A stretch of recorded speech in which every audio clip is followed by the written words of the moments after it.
Okay, so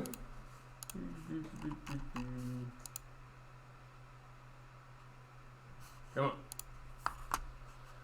So today you'll use College Board scoring guidelines. These are previous FRQs from previous AP exams. We're going to use the actual College Board scoring guidelines to grade them.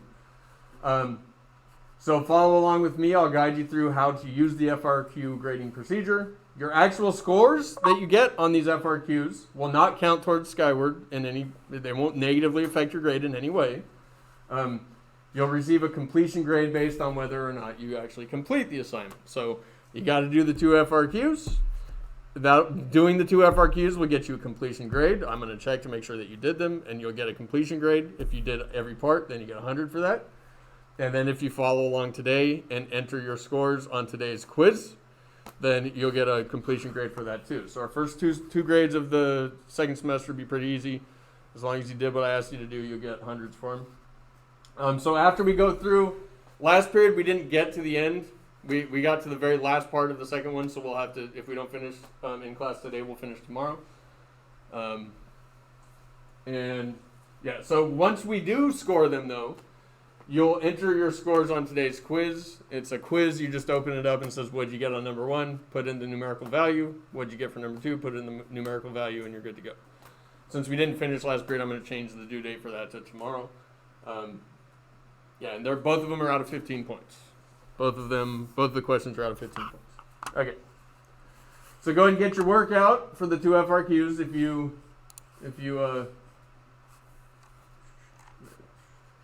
sorry, I can't do 2 things at once. If you forgot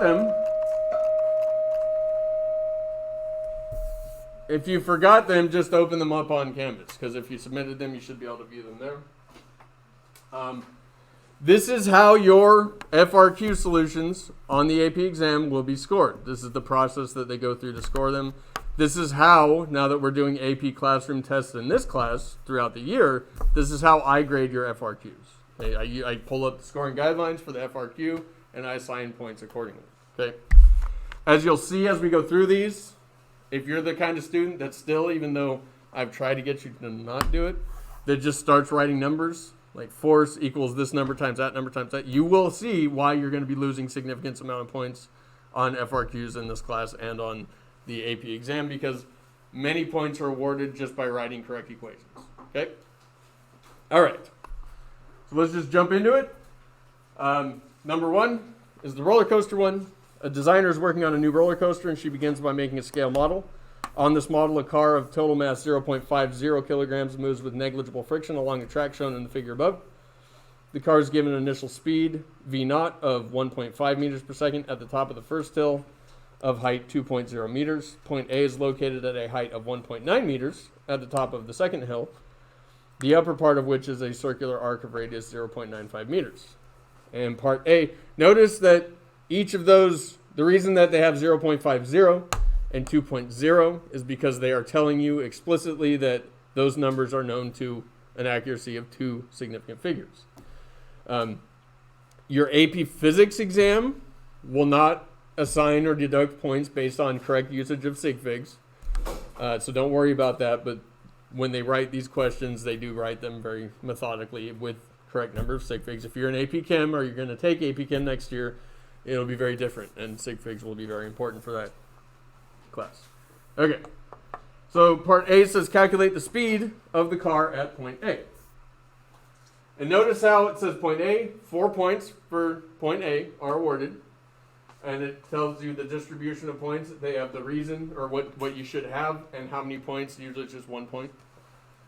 So for any indication of conservation of energy, you get awarded 1 point. Well, what is that?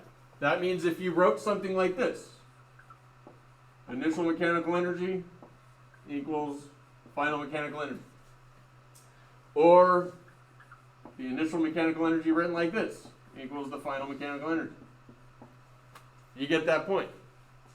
If you wrote mechanical energy is conserved somewhere, you get that point. You get that first point.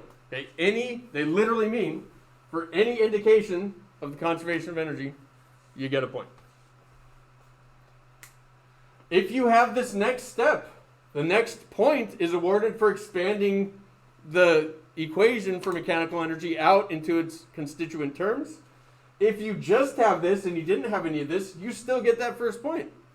Because this second equation, this equation that you're getting the second point for, is an expression of the conservation of energy. So if you just started by writing this equation right here, you get the first 2 points. Okay? But if you did this, something like this, you get the first point, and then you have to take this out and expand it out. Well, initial mechanical energy is initial gravitational and initial kinetic.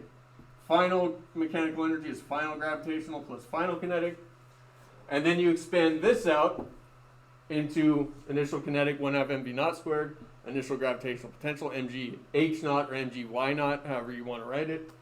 I write y naught equals that. So if you have that, that's the second point. Okay, that's expanding the conservation of energy out to an equation that you can then solve for the answer. So when I'm scoring these, I usually have a colored pen. And when I'm going through your individual test, on your actual test, obviously a student's submitted test, I'll put +1, right? +1, got that one. I see this on the paper, I put +1 next to that. If you don't get the point, I just leave it blank, but you can indicate that however you want, however it makes sense for you to go back and study from. Great.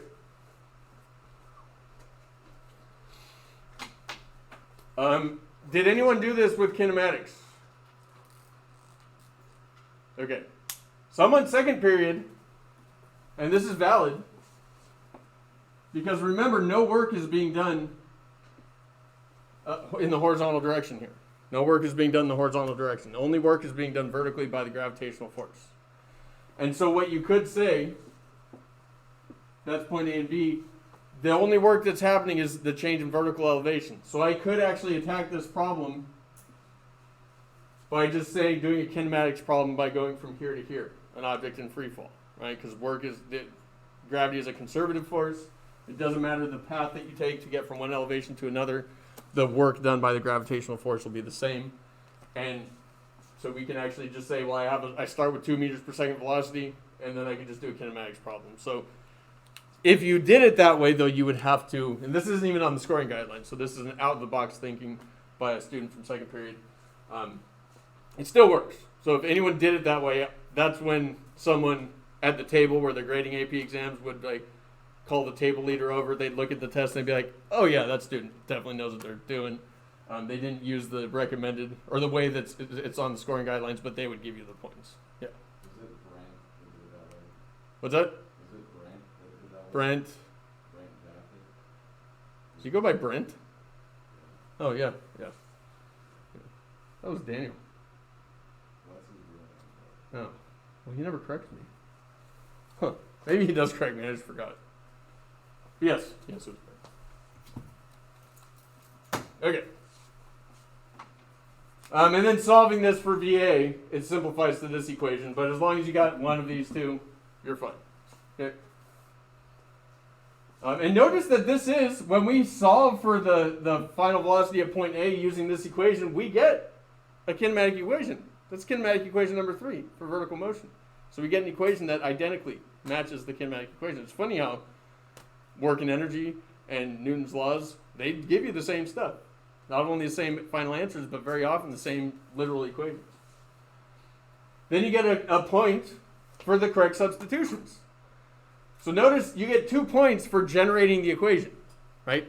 Half of the credit for this problem isn't for writing numbers, right? But now that we have the equation, now just substituting in the values for the initial velocity, for g, for the initial and final heights, that gets you another point. So if this person did that, they get +1.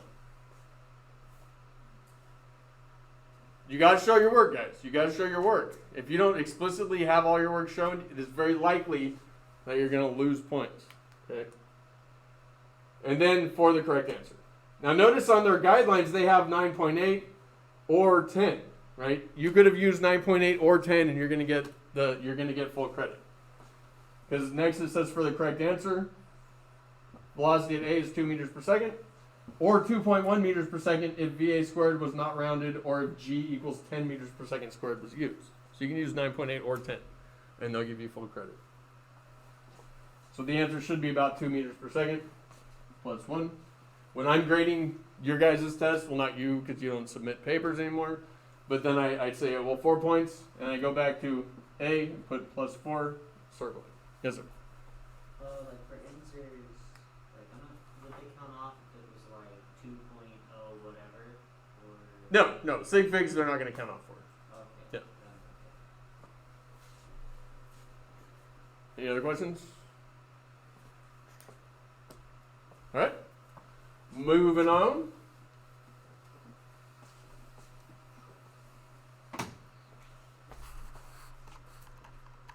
Part B says, on the figure of the car below, draw and label vectors to represent the forces on the car at the point. At point A, sorry. So we have two forces, the normal force and the weight force. You could either have a capital N, you could have it labeled as F sub N, you could have mg, you can have it labeled as F sub g, both are fine.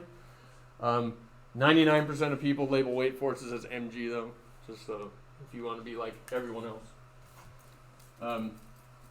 And you get, for each correctly drawn and labeled force, you get 1 point each. 1 point earned for correct forces was deducted for having any extraneous forces. If you have those two forces, you get 2 points. If you put another one, then you lose one of those 2 points. If you put two other ones, then you lose both of them. If you put three other ones, they're not going to put negatives there. You bottom out at 0. Okay. Now, notice it says correctly drawn and labeled force. I could have both normal and weight forces here, but still lose a point. Let's say that I did it like this. Let's say I did my normal force like this, and then my weight force like this. That thing's fine. Yeah, exactly. One of those forces is incorrectly labeled, or incorrectly drawn. If my normal force is correct, I get a point. If mg is drawn like this, I don't get that point. Because the net force must point down because it's moving in a circle, right? Net force must point down. So if mg is correct, then the normal force is not correct. You still get 1 point. You get 1 point. Yeah. If they're not, you don't have to like get a ruler and measure. Well, this one is exactly 3.4 times the length of the other one, but it must be longer. The weight force vector must be longer than the normal force. If it's not, then you only get, if they're the same size, exact same size, then you don't get that second point. Okay. How do they know? What if they measured it like that with 1 million? They'd probably give it to you, but you never know. That's why you want to show explicitly that you know what you're doing. Because you never get to look at your AP exams. You never get to look at how they're exactly scored. So.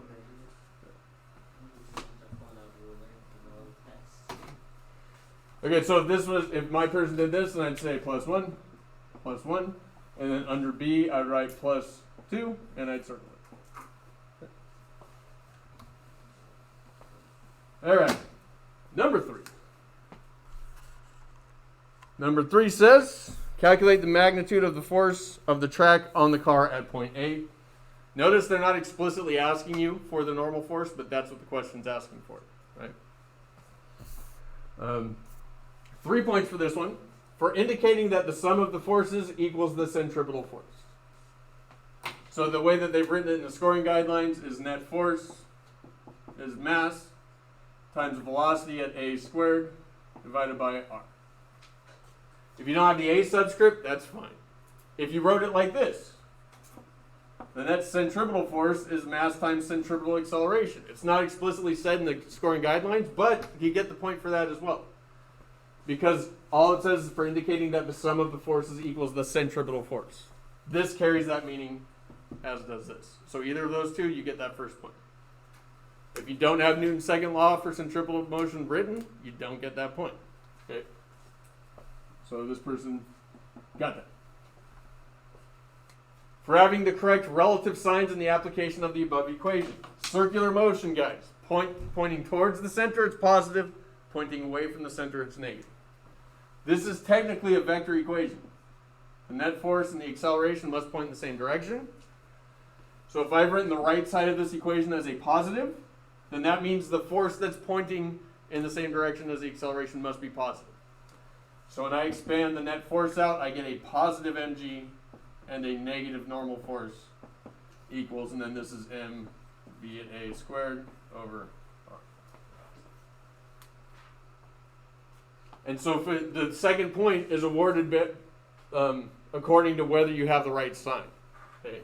If this side is positive, then the normal force must be negative, the weight force must be positive. The easiest way to remember that is towards the center of the circle is positive, away from the center of the circle is negative. For this class, that's all you got to know. Cool beans? All right. And then for solving for the normal force, substituting and solving correctly. So notice that writing the correct equations got you 2 of the 3 points. Actually putting in the numbers and getting the right answer gets you 1 point. So the rest of this, solving this, doing all the work to get the normal force, which should be about 2.7 newtons, you get 1 point for that third one. You can get a pretty decent score on getting answers right. Yeah. Especially when you consider the average score for a 3 on an AP Physics exam is usually like 40. 40. Yeah.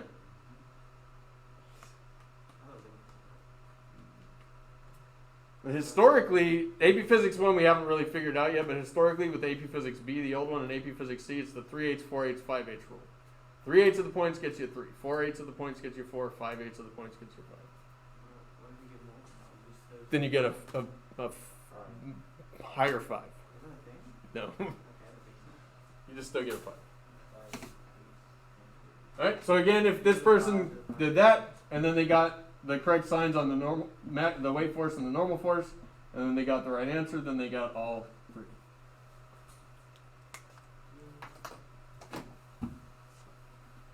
Any questions? Comments? Concerns? Alright.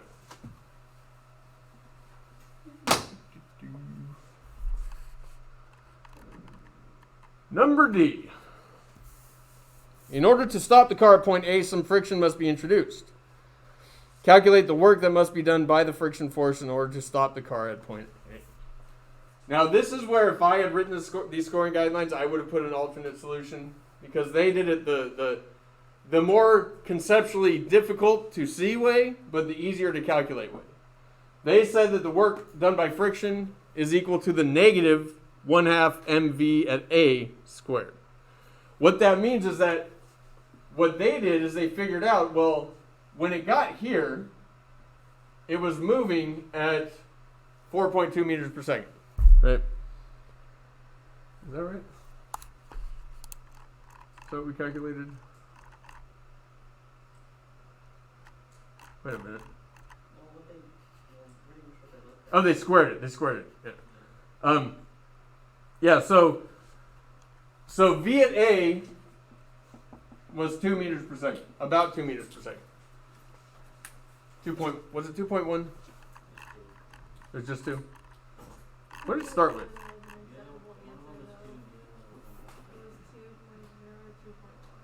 Okay. We'll say it's 2. So the thing is, it has kinetic energy here, right? If it came to a stop, that means friction would have done work. And the amount of energy it would have taken away by the time it got there is exactly equal to the kinetic energy that it possesses without work being done by friction. So conceptually, it's a little more difficult to see that, but the equation is a lot easier, right? It's just the work done by friction is negative 1/2 mv squared. 1 point for that, 1 point for substituting, 1 point for the correct answer with the negative sign. That's not how I did this problem. When I did this the first time, I say the initial mechanical energy equals the final mechanical energy, but if friction is doing work, then the initial mechanical energy plus the work done by friction will be equal to the final mechanical energy. The initial mechanical energy is the initial kinetic plus the initial gravitational plus the work done by friction equals the final gravitational potential, but now there's no kinetic because it comes to a stop at that point. And so I would subtract the initial kinetic and the initial gravitational and get that the work done by friction is equal to the final gravitational potential minus the initial kinetic minus the initial gravitational potential. And what you'd see is that this is literally what 1/2 mv at a squared is, with no work being done by friction. Right? If we had just solved this without the work done by friction, this would be equal to the final kinetic energy. But you can do it this way and just calculate the work done by friction directly. And so either way. If you were thinking outside the box and you did it this way, then you write that equation for a point, you plug in the values for a point, and then you get the answer negative 1.1 about joules. If you did it this way, 1 point for the equation, 1 point for substituting in the values, 1 point for the answer with, again, the correct sign. Any questions? So again, if you got all three, just put a +3, circle it.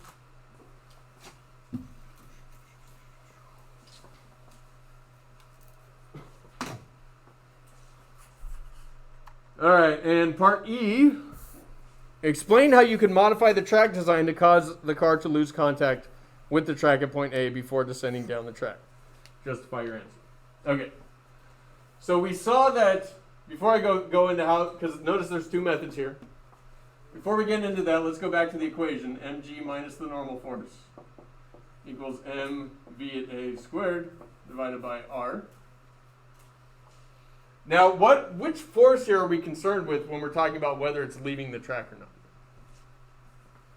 Which force is going to tell us whether the car loses contact with the track? The normal force, or the force normal, yeah. If I solve this for the normal force, and if I add the normal force and I subtract mv squared over r, I get mg minus mv at a squared over r. Okay. So I'm going to come back to that in a second. Method 1, if you're answering this, you got a point for saying that all you need to do is decrease the radius of the second hill. Right? Another way of saying that is that you lower the second hill. Makes sense, right? Because the farther you go up, the more you're going to slow down. So if you're not going up quite as high, then you're going to be moving faster. The faster you're moving, the more likely it is you're going to be coming off the track or breaking contact. Method 2, for just indicating that one should make the initial hill higher. Same result. If you start from a higher elevation, you'll end up moving faster at point A. So just by making those statements, you get that first point. For point B, for referring to this equation, you get the second point. So for referring to that equation, you get the second point.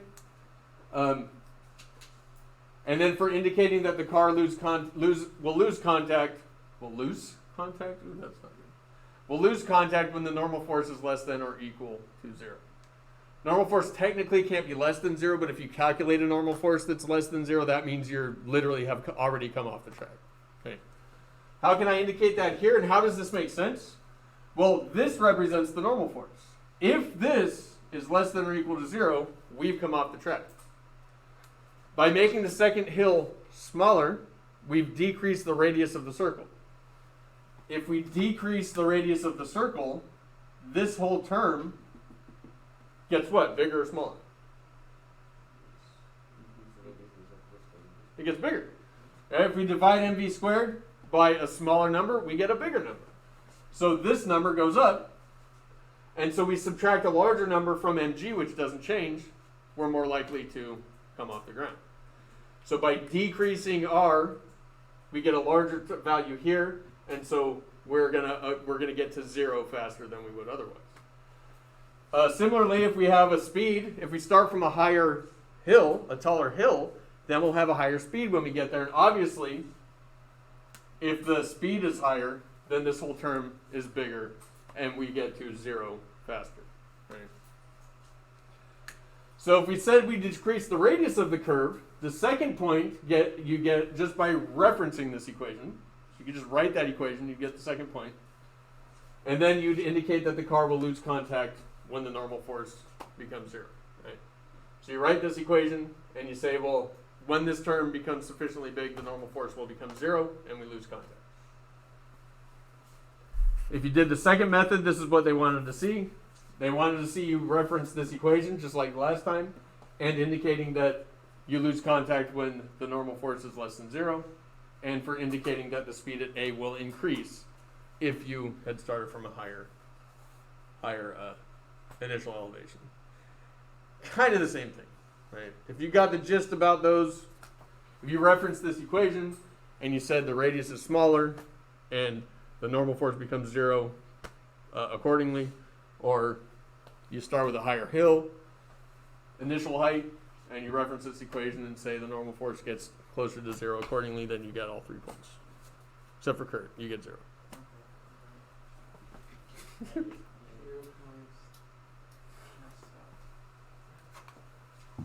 Any questions about that one?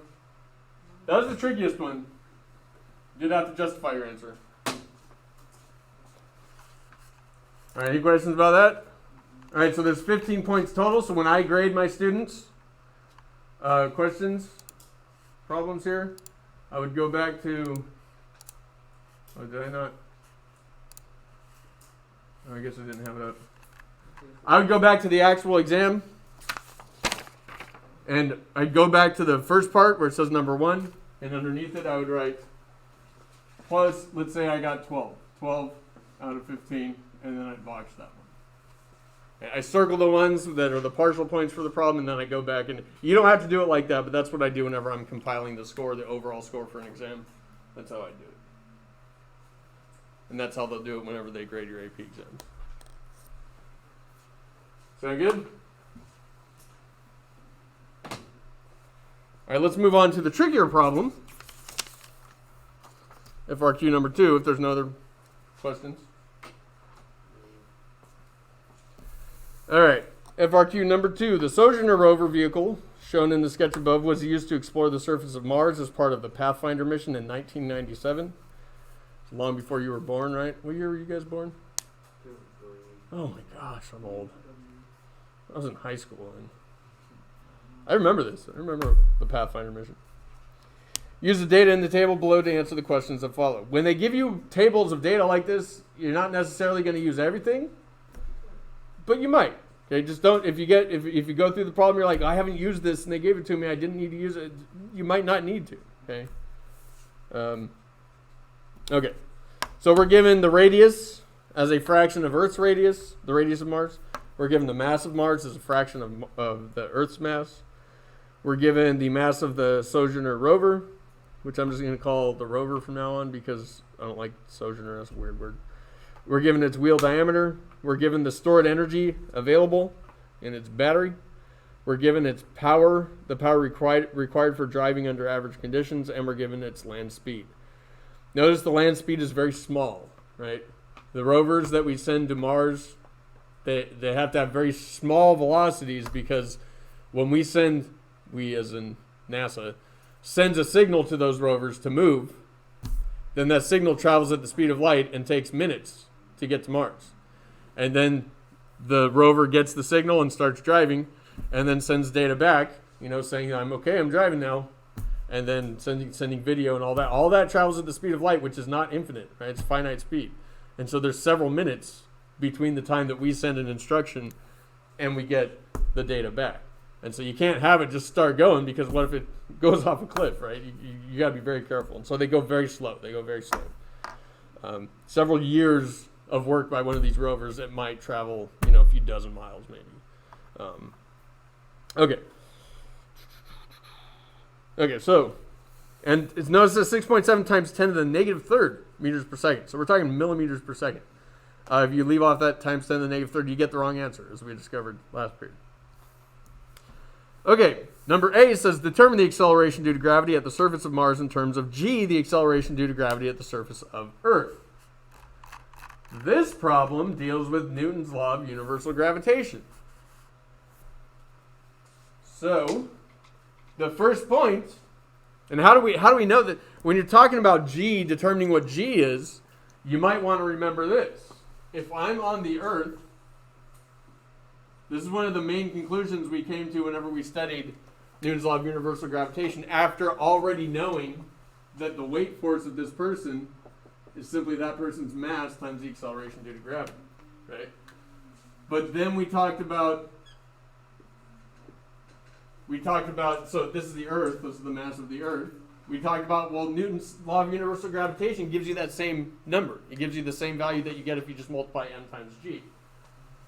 And it actually allows you to calculate what g is. Because we also know the force of gravity is big G times the mass of the Earth times the mass of this person divided by, well, the distance separating them. But when we use Newton's law of universal gravitation, it's the distance between the centers of the objects. So that distance between the centers of these two objects is just the radius of the Earth. But that's the same value as mg. So we can set those equal to each other. Everyone brought the mass of the person to the party. Now I have an equation for g. So for any planet, moon, asteroid, satellite, the value for g, the acceleration due to gravity due to that object, is just big G, universal gravitational constant, which doesn't change, times the mass of the object divided by its radius squared. So that's just a little review. A little review of stuff. When you get questions about calculating G on a different planet, that's what you want to be thinking. You want to be thinking Newton's law of universal gravitation, and then using that to determine what G is. And that's what this problem had you do. So for a correct expression of Newton's gravitation law, you get a point. So if you just write, as they did here, F equals big G m1 m2 over r squared, you get a point. You could have mass of Mars times mass of Sojourner, mass of the rover. Right? Just any indication of Newton's law of universal gravitation, you get that first point. For correct substitution or calculation into the formula, well, when we substitute and calculate, we get rid of force of gravity, big G, mass of Mars, times the mass of the rover, I'll put r, over the radius of Mars squared. When I make the substitutions to calculate what G is, I have to substitute mass of the rover times G on Mars here. Mass of the rover cancels out. The value of G on Mars is equal to big G. We don't know the mass of Mars, but we do know the fraction of Mars's mass relative to the Earth. So we make that substitution, 0.11 times the mass of the Earth. Remember, the question says solve in terms of G, the acceleration due to gravity at the Earth. So we don't need to know the value of the Earth's mass or the Earth's radius because we're expressing our answer in terms of this, in terms of G. So I just make that substitution divided by the radius of Mars is 0.53 times the radius of the Earth. All that gets squared. Okay. So I'm just making those substitutions into this equation, right? 1 point, and then this is the second point. By equating these two, making the proper substitutions, that gets you the second point. And then for expressing G in terms of G of Mars in terms of G on Earth, well then I just divide 0.11 by 0.53 squared, and I get G on Mars is equal to 0.39. What's left here? Times big G times mass of the Earth over the radius of the Earth squared. But what's this? That's just G on Earth. And so the answer is 0.39 times G. That's your third point. That's tricky. It's tricky. I know it's been a while since we were talking about Newton's law of universal gravitation, but it comes back. Everything comes back on the exams. Everything. Trying to sound too excited. Just calm down, man. Calm down.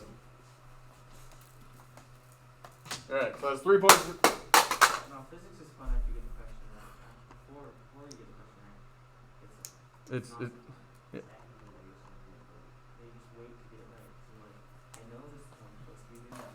get used to My it. answer, I'm looking at the answer. Get used to it. If you're going to be a STEM major, get used to that feeling.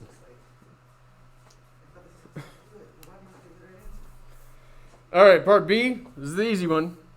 Actually, the second easiest one. There's one that's actually easier than this. Calculate Sojourner's weight on the surface of Mars. Well, now we know what G is. Force of gravity is the weight. Mass of the rover times G on Mars. So 2 points for this one. For a correct formula for the weight equals mg. For writing weight equals mg, or fg equals mg, you got 1 point. And then for the correct value of g for Mars, and getting the right answer, then you get 1 point.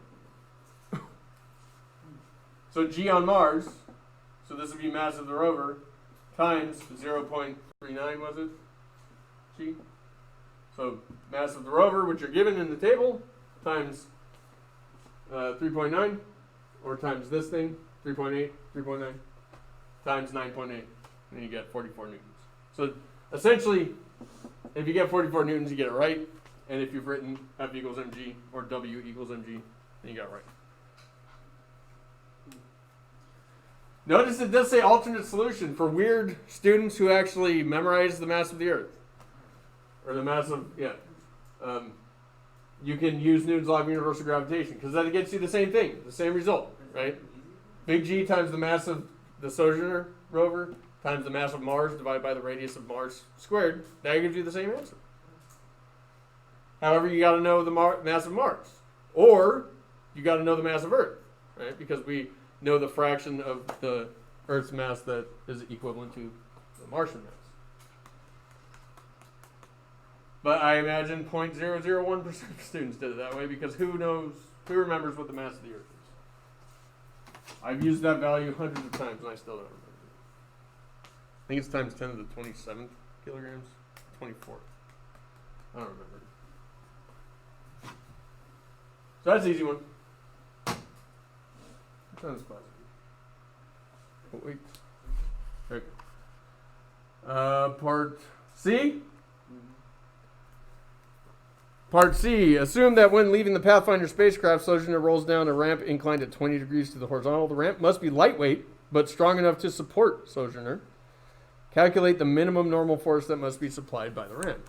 So what that's saying is that you need the material to be strong enough to support the weight of Sojourner, right? If it's not strong enough, then it's going to break. However, it is insanely expensive to send anything out into space, and so you want it as lightweight as possible. And so this is a ramp problem. Newton's laws on ramps. Two forces acting on the rover, mg, and the normal force. Well, the normal force here is most definitely not the same as mg. What we need to do when we're on ramps is decompose mg. And if this is the ramp angle, which is 20 degrees, that's congruent to this angle here. Just remember that, or just be able to do geometry proofs real quick. And if that's the case, this is the opposite component, so that's mg sine theta. This is the adjacent component, that's mg cosine theta. The normal force is equivalent to mg cosine theta. Okay. So that's actually the value that we're looking for. So 2 points for this. 1 point just for writing an equation that has sine or cosine in it, even if it's wrong. Right? Look at the scoring guidelines. For indication that sine or cosine is needed as a necessary factor for computation of the normal force. Just write cosine or sine? Yeah, probably.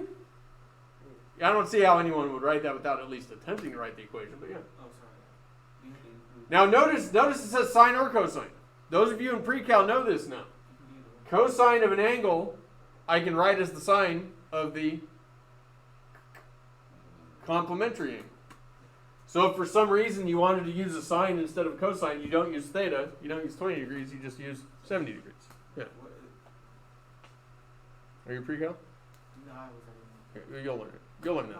Oh, okay. Yeah, I know. Put in your calculator. Put the cosine of 20 and the sine of 70. Same number.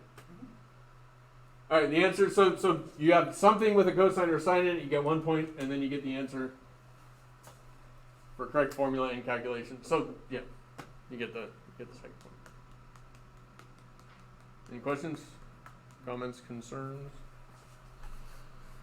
All right. Number D is the easiest one. Number D is the one that you don't want to waste any time on. Did you really?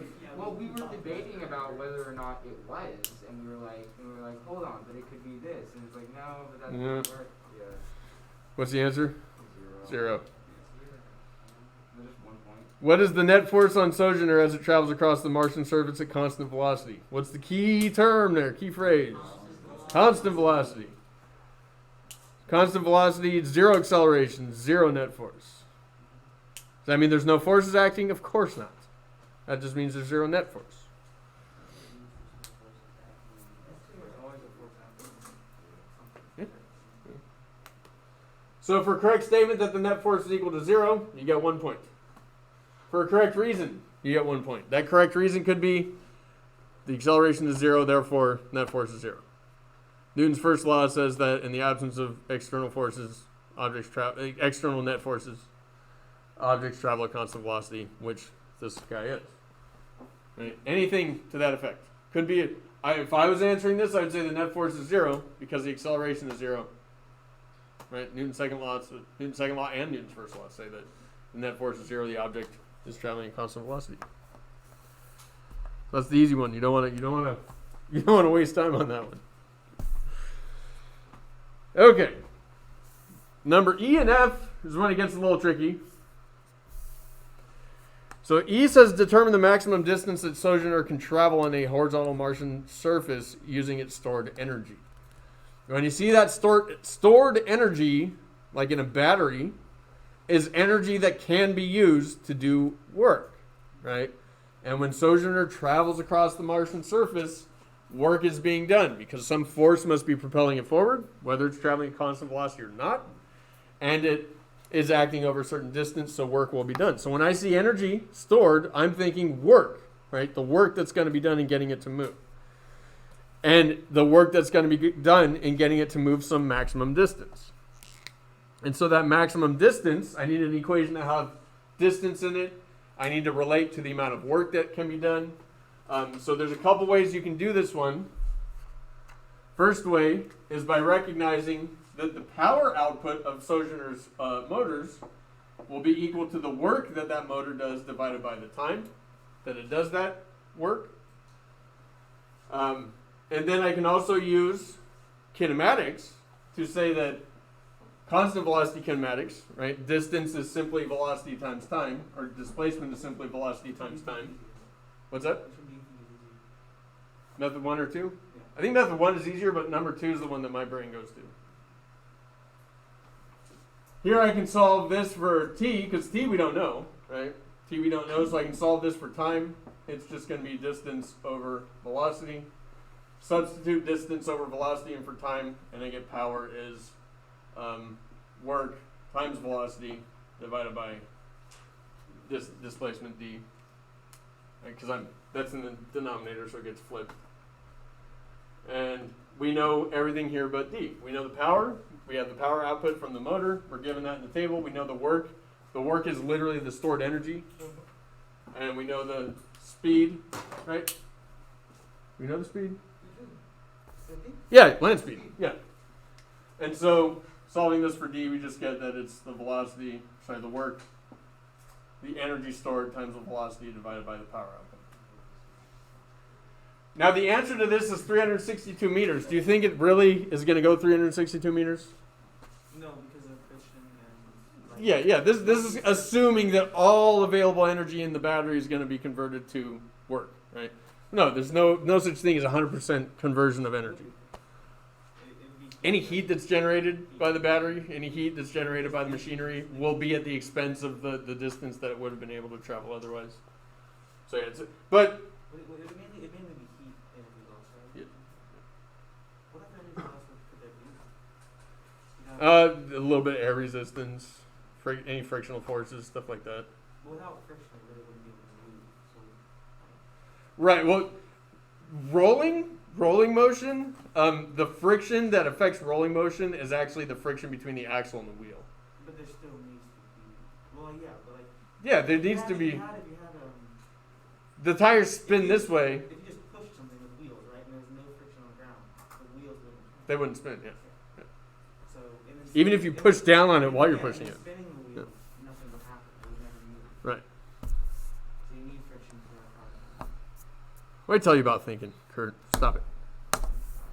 Okay. So there's another way of doing it. And this is the way my brain went. Work is force times displacement. Power, remember, is work over time. Work is force times displacement over time. Displacement over time is velocity. Blah, blah, blah. We'll finish this up tomorrow. Have a good day. Stay out of trouble. Don't do anything I would do.